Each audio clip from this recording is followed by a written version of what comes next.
Hey, good morning to those of you out there on the West Coast. Good afternoon to those of you here on the East Coast with me. I'm excited to get started. Another day of training. I like doing the training. It's always fun for me to be able to bring the community together so that you're able to network with each other in the chat or afterwards. You can follow up, say, hey, I saw you in the training, etc. So while I'm doing the training, you get to network. That always puts me in a good mood, and I like the community that we build together. I'm going to dive into today's topic, how to give capability statements to federal buyers and to teammates, right? Whenever I say federal buyers or teammates, it's kind of the same thing. You'll always twist what you say or the discussion you have a little bit, depending on whether you're meeting with a federal buyer, a large prime contractor, a small business prime contractor, somebody who's working with the Army, somebody who's working with Department of Education, or is the Department of Education. There'll sometimes be tweaks, but fundamentally what I teach applies inside the federal market. It doesn't matter whether you're looking at sub or priming. So I just use talking to the federal buyer as a way to group everybody together. So let's go ahead and jump into talking about federal capability statements or capabilities briefings. It's always fun for me. There's a single page document most of us should be familiar with where we call it a capabilities singular statement, and it has our core competencies. And then over on the PowerPoint deck and we'll talk about this today, we call that capabilities briefing. And I'd love for the entire government market to get on the same page, but that might be a bigger wish for me. If you've done any kind of meetings with people, whether you met with, again, small or large businesses you're trying to work with or federal buyers, often I hear people talk about, I went in to this meeting, but I don't know what happened, right? It seemed like people kind of liked us, et cetera. You're not even sure if you made a good impression in there, right? Or what kind of impression? Were you memorable at all? Did you come across in the wrong way? Did you come across in a way that was confusing to them? And that really shouldn't be the case when you're out there doing capability briefings. You should be able to have what I call predictable, repeatable results. In this particular case, if you're giving a capabilities briefing to somebody at the Army, or in this case, hello to David Waltz, who's in here from the Navy. He's one of the federal buyers over there on the small business professional side. But if you're going to talk to him, right, you should have repeatable, predictable results with him and many of his colleagues across the Navy. And so if you're not, then what I would encourage you to do is look strongly at the process. And that's what we're going to talk about in today's training. One thing I would encourage you to think about is the last time you had a capabilities briefing, how did it go? Right? Did it feel like you were doing most of the talking? Did it feel like they were doing most of the talking? There's a rule out there that those of us in sales, and really, I think a lot of places this rule could apply, but especially in sales, is this rule of 2 to 1, right? We have 2 ears to 1 mouth, and so we should be talking and listening proportionately. I should listen twice as much as I talk. And really, a lot of us are good at this. We'll say 3 to 1 or 4 to 1. The goal is to try to get the customer to talk, not interrogate them, but in a way where they don't realize they're talking. They don't realize they just spent 30 minutes or an hour helping you understand their pains or goals, just in a way that the dialogue that you had. That is a skill set. That's a skill set all of us should learn, but it's certainly any small business government contractor. We are salespeople in that, whether our role is called salesperson or BD or program manager or business owner, it doesn't matter. We're sales. And so we want to develop that skill around, in this particular case, even if you're not great at talking, you can be great at listening. And that 2 to 1 rule is a really important one. The last thing I want to just kind of mention about capability briefings as we go into this is to remember, and the way I teach, I'm never trying to teach against any other teachings, but I believe firmly in what I teach because I've done it so many years in a row and hundreds and thousands of capability briefings myself, and then many more on top of that, helping other small businesses. But the thing to remember about a capabilities briefing is that it really is not about informing the other party. You're not trying to educate them on everything about your company or everything about cybersecurity or the type of elevators or whatever is out there, right? You're not trying to educate them on everything. You're just trying to have a discussion. When you go into a capabilities briefing, I'll talk more about this in a minute, the capabilities briefing is to drive a discussion. And by the way, I don't care what the buyer says. They are not good at sales. They're good at buying, and they don't even do much of that. Right. And I know this sounds a little, brutal, but it's not brutal at all. how much does that buyer in one particular agency buy compared to how much do you try to sell across all the agencies? And so I've sold in almost every single agency, certainly every large agency. And so what I teach you is informed on averaging and blending all of those different buyers together and understanding you don't want to come out with them knowing everything that you know about cyber, about AI. What you want to do is to come out with them knowing a little and you knowing a little. And that's a discussion. That's a mutual win-win, if you will, for the meeting. They got a little bit out of it, and you got a little bit out of it. And when you think of it that way, it's a really successful way to have a capabilities briefing. I'm going to break up today's training on how to give a capabilities briefing to federal buyers into 4 sections. First, I just want to do a recap on capability briefings just to make sure we're all level setting on our understanding of what it is. The second thing is how to prepare some slides. I have like at least 50 trainings on how to give capability briefings. And in those, I share slides and other stuff. And so, if you want some slide examples, templates, you can put that in the chat and ask me. But today I want to talk about how do you prepare the slides and then slide into how to deliver a capabilities briefing. And so this is the meat of what I want to teach you today. This and the 4th bullet, which is how to control that meeting. Because when you go back and go, well, what kind of impression did I make on that federal buyer? Did I make the impression I wanted to make? That comes from how you deliver your capabilities briefing and how you control that meeting to ensure that there was a win for the other party as well as you. So that's what we're going to drive into today. If that sounds good and you understand capability briefings relate to the relationship you're trying to build, put relationships rock into the chat. Let's wake up LinkedIn with relationships rock. If you don't know who I am, my name is Neil McDonald. I'm the president of the GovCon Chamber of Commerce. I'm founder of CallPlan AI, and I want to welcome you to my federal sales training where I provide tips for success in the federal market. I spent 20 years in the federal market as a small business owner after I got out of the Army. And since 2018, I've been teaching people like you that government contracting is not a secret. It's just a process. When we follow a process A to Z, we have repeatable, predictable results. This is what I want for you. This is why I do the training over and over again, is so that you can have repeatable, predictable results from every single capabilities briefing you deliver, for example.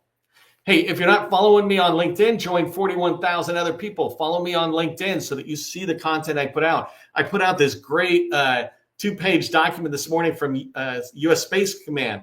And it's awesome because just on there, they talk a lot about their challenges and goals, but it also leads you to understand, oh, this is how Space Command buys or where they buy from. And so that kind of information is what I put out on LinkedIn that if you're following me, you'll hear about it. You'll hear about these trainings. The other thing is if you're not subscribed to my newsletter, subscribe to the Government Contracting Success newsletter. It is the largest GovCon newsletter out there, specifically because I constantly am trying to provide you information that is tactically helpful, that you can take it and do something with it today or tomorrow. Hey, tomorrow's training, speaking of that, I'm going to be talking about, and let me just remind myself. Okay, so I'm going to be talking more about the process, the GovCon Success in 7 steps. And so I teach, you don't have to think about the federal market being complex. It's really not. I mean, it's no more complex than the stupid skateboard that I was trying to learn. If you don't know this, I broke my back earlier in September. 8 ribs I broke. I'm going to get back on the skateboard, but I'm learning my lessons. Tell me that's not complex, right? And government contracting is no more complex. When you learn a process and follow a process and perfect the skills that are in that process, then you're going to have success on the skateboard or in the federal market. Tomorrow, we don't have to worry about skateboarding, but tomorrow we are going to be talking about my 7-step process for success in the federal market. So I hope you can join me. Register so you can attend. All right. I'm doing good on time. We got 21 minutes. And so let's start with an introduction to capabilities briefings. By the way, if I back up for 1 second, one of my favorite quotes out there, and I think it's from, it's either from like Hemingway or Ralph Waldo Emerson. I don't even know if I'm getting it right. I need to improve that part, right? But the quote is, I got that one locked, is the biggest problem with communication is the illusion that it took place at all. The biggest problem with communication is the illusion that it took place at all. And the reason I say this is because when I stop for a second and say, what is a capabilities briefing? People go, oh, I know what it is. I know what it is. Well, do you? Like maybe you have one version and I have another version and David Waltz has another version, right? We all have kind of different versions. And so the idea of stopping for a second and just getting everybody on the same page is nobody has to be right, but we all do have to agree before we start doing capabilities briefings. And so for me, what a capabilities briefing is about is you introducing your company's core competencies, what you sell, and your experience, your past performance, and then briefly your company's differentiators. There's nothing really more to it, because capabilities briefings, which I'll talk about in a second, on why they're there to drive the discussion, right? And so you don't need to educate. That's not what a capabilities briefing is. I'm not in there to inform in any significant way. I'm not in, like, I sometimes see people go in and really come to talk to me, and they'll tell me a lot about their business in a highly technical way. And there's two things about it. One is it's a little bit over my head. And second, more importantly, I don't care. And I don't mean I don't care in a bad way. I just mean, if you tell me everything about your company's products and the features and the things, then I've stopped figuring out how I can help you, because I'm trying to figure out the complexities of an elevator braking system or something, right? I'm like, And so you don't want to overwhelm your buyer with information. You just want to give them enough. And this goes into give them enough to be able to work with you, right? So the first thing that I say about why are capability briefings done is it's to introduce yourself, to get that new relationship started. The second thing is to make a go, no-go decision on whether we're a fit. And what I mean by this is that if I'm meeting with a federal buyer for the first time and I'm giving them that capabilities briefing, I want them to be able to quickly go, whoa, you don't fit. Your company doesn't really fit with us. I mean, I'd be happy to talk with you. I'm happy to try to introduce you to somebody else, but we're not a fit. You can think about this if you go to the Navy and you talk with David Walsh as an example, and I'm about to really compress what he does. But basically, you go to him and you're an IT company. He goes, yeah, we do boat stuff, right? And I just took everything David did into boats, because he's in NAVSEA and underneath NAVSEA and specific commands. Compared to, he goes, you know what? I got a buddy who's over in NAVWAR, Naval Information Warfare. They're the ones who do the bulk of the IT for the Navy, right? And I'm simplifying this. And it's the same thing here, though. You want to be able to give a capabilities briefing that allows the federal buyer to understand whether you're a fit for them and whether there's any room for you in there at all. And same thing with if you're talking to a large prime or another small business, they need to be able to quickly go, where could this person fit? Okay, and then the third reason on why capability briefings are done is to start the discussion. And this is the part I love, right? I live and breathe on the idea that whenever you meet somebody, it is not to do a presentation. I literally am doing a presentation right now. This is a presentation. If I'm up on stage, right? Presentation. But if I go to meet with you, I don't need to spend 30 minutes giving you slides, because what I really want to do is to get you to admit that you've got a problem that my product or service can solve, my solution can solve, right? And so I need to have discussion around the problem and around the implication of the problem to the rest of the command or agency within the federal customer, right? And so I just want to get the discussion going. And a capabilities briefing gives the other person an understanding of my core competencies. Oh, you do data science, data security and data governance or whatever, data analytics, right? You do that. It's like, okay, in their head, they're thinking as they're moving into the discussion, that's where the discussion's going to be. If you use your past performance, for me, it's less about the dollar value and it's more about stories. We help this agency in this way with data. We help this agency with this way in data. And that way they can relate those stories you're sharing very quickly in a capability briefing to the problems they might have. They're like, oh, shoot, you know what? We've been talking about that problem for a while, but you've solved it for somebody else. And so capability briefings are designed to just get them to sit to the edge of their chair. And then I put here, when should capabilities briefings happen? The first thing is, I think a lot of us are pretty familiar with this, is that capabilities should happen in the first call with new context. So if we're going to go in and talk with people, by the way, I'm going to talk in a minute about slide deck, et cetera. But if you're brand new, don't even worry about slide deck. Your capability statement is perfectly fine for a capabilities briefing. Anybody who judges you on it was not going to work with you in the first place. They're judgy, right? You're not going to work with everybody. And so if you use just a single page capability statement, in the top right-hand side, it says core competency, boop, boop, boop. They're going to sit there and say, hey, that's us or it's not us. They're not going to judge you because you didn't use a PowerPoint deck. Again, you don't want to work with somebody who judges you on something as simple as that.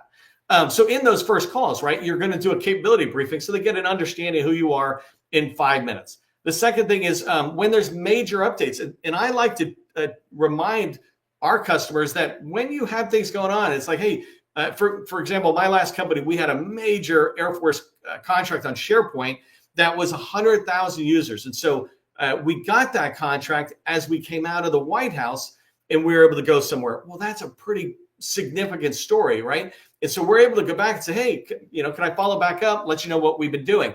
And even though this might be a contact I've had a meeting with and I've got established relationships at whatever level, I'm going to give them a capability briefing, right? Hey, Tim, do you mind if I take 5 minutes before we start and just give you an update on what we've been doing? And then I'm going to flip through my slides just like it was the very first meeting. I don't need to get fancy. I go through the same briefing. And then the last reason I put here for when capability briefing should happen is annually. You want to use capability briefings as an annual way. So right now, as we're going into 2026, I would be planning for December and January to follow up with some of your top 25 to 50 contacts within the federal market and say, hey, can we touch base? Even your existing customers, most importantly, your existing customers. Hey, do you mind if I come in and just give you an updated capabilities briefing? We've done a lot over the last year. We've got some new new capabilities and we've got some new experience. We'd love to tell you about them, and then you're scheduling a meeting and doing that. All right, so those are some of the reasons on when your capability briefing should happen. So I want to talk pretty quickly about how to prepare slides, and more importantly, all I'm talking about is the slides that you have in here. You can put in the chat if you want. Okay, there's Pamela, for example. Slides, please. I have a slide template deck for capability briefings. And soon I hope to build a free tool that anybody can come in and the tool just builds you for free. You don't even need to put an email address in. It just builds you a free capability briefing deck. I'm really excited about that because with AI and all these other things, a lot of those things that used to cost us money should not. And but right now I have a capability deck and you can just say slides, please, in the chat. Always throw the please in there. That's right. So the first thing is I have a title slide. My most important thing I want to tell you about this title slide is make sure the title slide communicates what you do. So it should say, let's just say CallPlan AI is my new company, right? CallPlan AI capabilities briefing, right? That could say it right there. And then below that, it says, it could say whatever your main statement is, we help small businesses win more federal sales, as an example. Well, what would you put there that you would want them to say? And so, for example, Graham, who just pops into my head right away, they for sure on the title page want to sit there and say, Graham Inc., American Sign Language Experts or something. The reason I say this is because in the government, people often print these things out and leave them sitting on their desk or conference room table. You want the title page screaming out a couple of things and then put on your contact information, your website, some of that basic stuff, because that title page is a little bit of a showcase page. Make sure there's a good amount of clear space in there, but put the basics. Slide 2 is a quad chart, and this is just a really simple way where in the top right-hand side, I'm putting my core competencies. Bottom right-hand corner, I'm putting differentiators like CMMI level 2 or CMMC, things like that. Bottom left, I'm putting past performance, something like that, where I'm just putting in maybe agency names, not even the whole description, just some agency names. And I might even throw in their contract vehicle. So where I've got a GSA schedule or Seaport Next Gen, put them in there. And then the top left, I have just an intro paragraph. It's a really small paragraph, 100 to 200 characters is fine. And it's just this hook line that says, this is what we do. If somebody read it, they would go, oh, I see what you do. You do cybersecurity, specializing with risk management framework, something like that. The reason I do so little on the past performance is because then you have the next slide. The next slide is where I put past performance. And again, you can go back and watch full trainings, like at least 50 of them where I show every single slide and I build them out.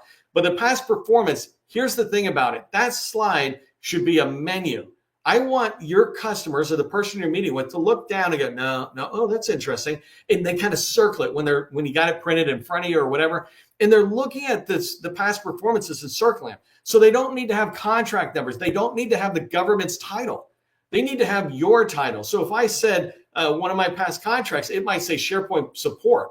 Me, I would put SharePoint migration of 100,000 users, in the Air Force or something. That little thing, they go 100,000 users.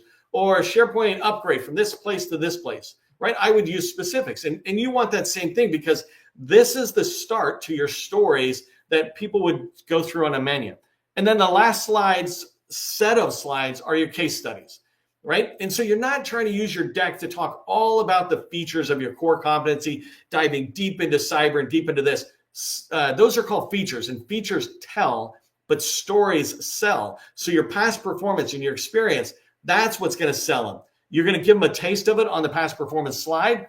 And then the case studies will have, here's the challenge, here's our approach to the solution, and here was the output or the benefit of that. Those three things are all you need. And I've got it in the template that we do. Each one has just 4 lines. And so if you have 5, you cut it off and you tighten it up. You're just trying to let them pick off the menu and you go, oh, let's turn to slide 8. Slide 8 has that expanded into a case study. That is more than enough for your customer to be able to explore what you're doing. And by the way, you never brief the case studies. You just show it at past performance and then you say, hey, I'll leave behind the deck and you can look at the case studies on your own, or we can look at a couple of them now and talk about it. But you don't go through every one of them. Whether you have 1 or you have 20, you just don't go through them. Okay, so we're talking about the meetings in a second. Oh, first off, I wanted to say thank you to Voltron for being a sponsor for our LinkedIn Lives. These lives are free training to you, right? I've been doing 800 of them in the last 3 years. I've done well over 1,000 in the last 5 years. And so I want to thank Voltron who's doing that. They're an AI proposal shop, and I'm going to get a lot better at singing their praise because I love them. But they help you write more winning federal proposals with their AI solutions. The thing I talk to people about on Voltron is that they help you go from solicitation where you find an opportunity you like to be able to drive towards that first draft that's compliant and compelling and enables you to begin to edit it really fast from weeks of effort down to minutes. So check out Voltron. Most importantly, throw a thank you into the chat. Even if you don't check them out, just throw a thank you for them bringing this training to you today. Okay, let's talk about how to deliver a capabilities briefing to federal buyer or teammates that you're talking to. And I've got about 8 minutes left because I always end on time at 12:30. First off, use a call plan. I have 100 trainings on call plans, and so you can go look at them. This is the whole reason I built Call Plan AI is I'm automating this. But a call plan is basically just a sheet that guides your sales call or your meeting with that federal buyer. And so you want to make sure you use a call plan because it will make sure you stay on point with what you're trying to get done. This second thing on how to deliver a capabilities briefing is at the very beginning, get an agreement on the purpose of the meeting. The purpose of the meeting is for me to be able to introduce my company, to learn a little bit more about what your role is and what you're doing, and then have a discussion around those. Sounds good? Does that sound good to you? And I teach this in call planning, all the call planning training I've done. But when you set a purpose, the other person will agree to that's what our meeting is going to be like. It's going to be. So you start following that along. So that first one is you're getting them to agree to your purpose. The third thing, and this is where you go into the briefings, I talk about having maybe 5 slides or so, and you can have a lot more if you have more case studies, but your briefing should be 5 to 10 minutes max. Even if it's an hour meeting, 5 to 10 minutes. There's no point in being in a meeting that is not a discussion because then you're not selling, you're just presenting, right? You want to be able to have a discussion. You want to pull threads. For example, if somebody says, oh yeah, our servers were crashing last week and that was really annoying. Really? That's tough, blah, blah, blah, blah, blah. Who else was impacted by the servers being down? When I had the White House as a client and the servers went down, you know who it impacted? The President of the United States, because he was traveling around the world and the Secret Service was highly dependent on the servers. And so their whole plans for where they were going, et cetera, all that travel plans, everything went down when a server went down. And so that's what I mean by having discussions. You can pull threads and you get your customer to see a problem that was here is actually here when they see who else is impacted by the problem. That was the third one. Fourth one is ask after you give your intro, right? So you're going to sit there and do a capability briefing, 5 minutes, and you're going to introduce yourself before you go anywhere else. And before you let them start talking in any kind of random direction, which sometimes happens, right? Give them guidance. Sit there and say, hey, that's a little bit about me. Do you mind, before we start having a discussion, do you mind sharing more about your role in here and how you fit into the overall acquisition process or whatever, right? You can have a stock line that is, can you share more about your company? And then the fourth or the fifth thing is after they've talked a little bit, they'll talk for, like 2 to 5 minutes at most. Generally, the other people aren't going to talk that much. Then you move into some questions. It's like, oh, that's fascinating, or whatever line you use. You want to create some of these standard lines. When they're done something, you have a transition line that allows you to transition out of them talking about themselves to saying, well, you know what? I've got a few questions I wrote down here on my call plan. And I think I'm going to talk about this in the next slide, but I have a few questions written down. How about we start talking about those? That all right? Or you could just start talking about those. And when you use a call plan, you generally have 5 to 7 questions that can guide a 30 to 60 minute meeting.